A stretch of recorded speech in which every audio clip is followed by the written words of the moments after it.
నమస్తే, welcome to Suman TV. ఇవాళ మనతో పాటు మాట్లాడడానికి స్టూడియోలో ఉన్నారు ప్రముఖ ఆధ్యాత్మికవేత్త శ్రీమతి రమాదేవి గారు. వారిని అడిగి మన సందేహాలు నివృత్తి చేసుకుందాం. నమస్తే అమ్మ. నమస్తే. అమ్మ, ప్రతి ఒక్కరి ఇంట్లో దేవుని గది, దేవుని స్థలం, లేదా అది ఒక్క ఫోటో అయినా కావచ్చు, ఒక గది అయినా కావచ్చు, ప్రతి ఒక్కరి ఇంట్లో ఉంటుంది. అలా ప్రతి ఒక్కరి ఇంట్లో ఉండే దేవుని గదిలో ఏమేం పెట్టుకోవాలి, అసలు ఏమేమి ఉండకూడదు, ఏమేమి పెట్టుకోకూడదు అనేవి చాలా మందికి తెలియని విషయం. అదొక్కసారి మీ మాటల్లో మాకు తెలుసుకోవాలందమ్మా. లక్ష్మీదేవి మన ఇంట్లో స్థిరంగా ఉండాలి అంటే పూజా మందిరంలో కొన్ని వస్తువుల్ని మనం అలాగే పెట్టి ఆరాధిస్తూ ఉంటే మనకి చాలా అద్భుతం. అలానే పూజా మందిరం మొత్తం నింపేయకూడదు. పూజా మందిరంలో ఉన్న ఫోటోలన్నీ చాలామంది ఇళ్లలో చూస్తాం, ఇరుకిరుగ్గా ఉంటుంది. చాలా పెట్టేస్తారు. ఎండిపోయిన పువ్వులు, ఆ ధూపం తాలూకు పొడి మొత్తం అలా ఉండి, దీపపు కుందులు కూడా కొంతమంది శుభ్రం చేయరు, అలాగే ఒత్తిని మారుస్తూ చేస్తారు. ముందుగా పూజా గదిలో ఉన్న, మందిరంలో ఉన్న విగ్రహాలు ఏదైనా దేవుడిది ఒక్కటి చాలు. కొంతమంది ఇళ్లలో తెల్ల జిల్లేడు వినాయకుడు అంట, వెండి వినాయకుడు అంట, మరకత వినాయకుడు అంట, నవధాన్యాల వినాయకుడు అంట. వినాయకుడు ఒక్కడే చాలు. పార్వతీ పరమేశ్వర్లు ఫోటో అయినా లేకపోతే లింగమైన ఏదైనా ఒక్కటే. మనకి ఇష్టమైన దైవం కొంతమందికి ఒక్కొక్కళ్ళు ఉంటారు. ఆ దైవం గురువుది. అలాగే విష్ణు సంబంధమైన రాముల వారిని పెట్టుకుంటారా, శ్రీకృష్ణుని పెట్టుకుంటారా, వెంకటేశ్వర స్వామిని పెట్టుకుంటే చాలు. మహావిష్ణు అవతారాలన్నిటిని ఆరాధించిన ఫలితం వస్తుంది. ఆయన అవతారాలే కదా. అలా కులదేవత ఉంటుంది. పెట్టి శుభ్రంగా ఈరోజు పెట్టిన పువ్వులు మరుసటి రోజు తీసి శుభ్రంగా చేసి ఆ ధూపాన్ని మొత్తం తుడిచి ఆ దీపపు కుందుల్ని, ప్రమిదల్ని ప్రతిరోజు శుభ్రం చేసి పెట్టాలి. ఇప్పుడు అక్కడ భగవంతుడు ఉన్నాడని నమ్ముతున్నాం కదా, మనము కూర్చున్న చోట మనం అలాగే ఉంచుకొని ఉండగలమా? లేదు. మరి భగవంతుడు ఎలా ఉంటాడు? మన ఇంట్లో వెళ్ళిపోతాడు. కాబట్టి పరిశుభ్రంగా ఉండాలి. ఫోటోల మీద కానీ, విగ్రహాల మీద కానీ దుమ్ము కానీ, బొట్టు చెరిగిపోయి కానీ లేకుండా ఉండడం కానీ కూడా ఉండకూడదు. ఇవన్నీ చేస్తూ పూజా మందిరం శుభ్రంగా ఉంచుకుంటూ లక్ష్మీ గవ్వలు, 8 లక్ష్మీ గవ్వల్ని మనం ఒక చిన్న కప్పులో కానీ ఒక డబ్బాలో కానీ దుమ్ము పడతాయి అన్నప్పుడు పెట్టి లక్ష్మీదేవి ముందు పెట్టుకోవాలి. అలాగే గోమతి చక్రాలని కూడా ఒక 5 కానీ 9 కానీ తీసుకొని పెట్టాలి. అలాగే శ్రీఫలం అని దొరుకుతుంది మనకి, చిన్న కొబ్బరి కాయ సైజులో ఇంతదే.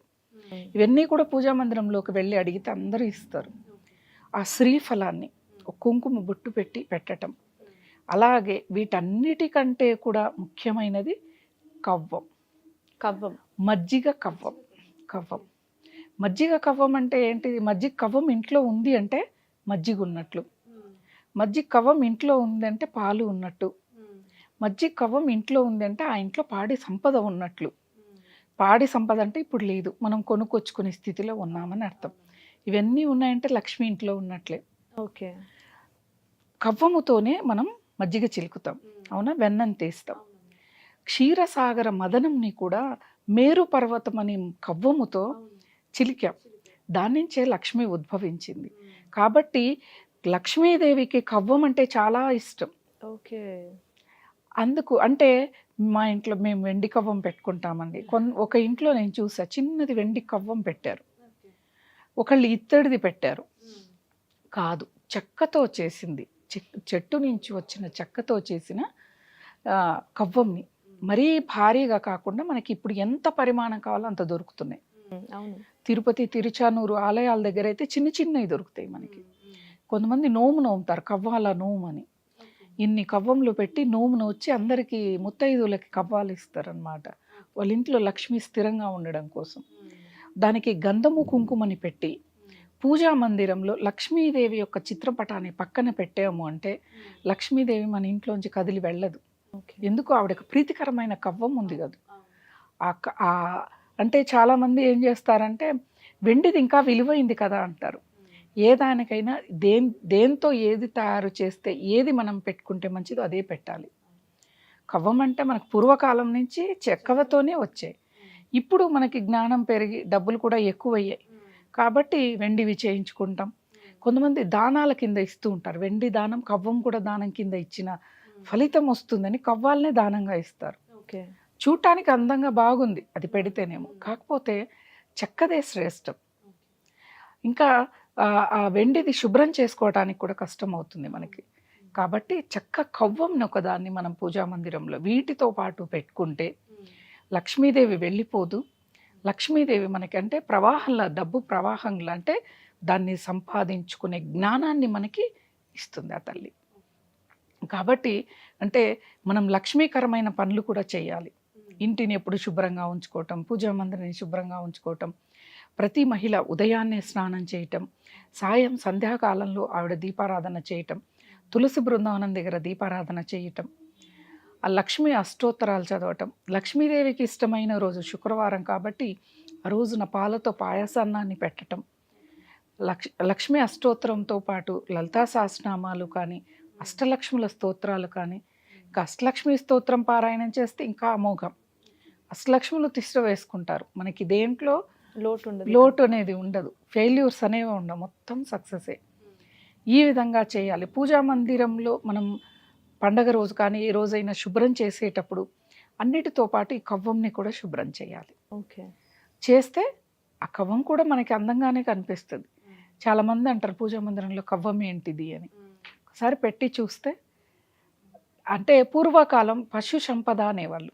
పశువులు ఉంటే ఒక అమ్మాయిని ఇవ్వాలి అంటే ఎన్ని ఎకరాల పొలం ఉంది, వాళ్ళ ఇంట్లో ఎంత పాడి పశువులు ఉన్నాయని వాళ్ళు, అది ఒక సంపద. ఎంత దాని నుంచి ఎరువు వస్తుంది, పాలతో ఎన్నో రకాల ఉత్పత్తులు, వాటిని అమ్ముకొని జీవించేవాళ్ళు. అది సంపదగా ఉండేది. అంటే లక్ష్మీదేవి ఉంటే అవన్నీ ఉంటాయి అని అర్థం అన్నమాట. కాబట్టి ఆ కవ్వాన్ని పూజా మందిరంలో పెట్టుకోండి అని చెప్తారు. మనకి ఇలాంటి ధర్మ సందేహాలు, అంటే పూజా మందిరంలో ఏమేమి పెట్టుకుంటే ఏవే ఫలితాలు, శుక్రవారం వచ్చే వరకు ఎలాంటి ఆరాధనలు చేయాలి, ఇవన్నీ కూడా మనకి చాలా చాలా అనేకాలుగా చెప్పారు. అంటే మనం ముందు చెప్పుకున్నట్లుగా ఎవరు చేసుకున్నంత ఫలితం వాళ్ళకి, అంతే. ఈ మజ్జిగ కవ్వం చిన్నదైనా పెట్టుకోవచ్చు, ఇంతదైనా చెక్కదే పెట్టాలి. ఇంకా మనకి పని తగ్గుతుంది చిన్నవి పెట్టడం. దానం ఇచ్చేటప్పుడు వెండివి అవి శ్రేయస్కరమైన ఇవ్వకూడదు. అది కూడా చెక్కతో చేసిన కవ్వాలు మాత్రమే దానం ఇవ్వాలి. అవే ఇవ్వాలి. అవి ఇస్తేనే మనకి ఏది శ్రేష్టమో అదే చేయాలి.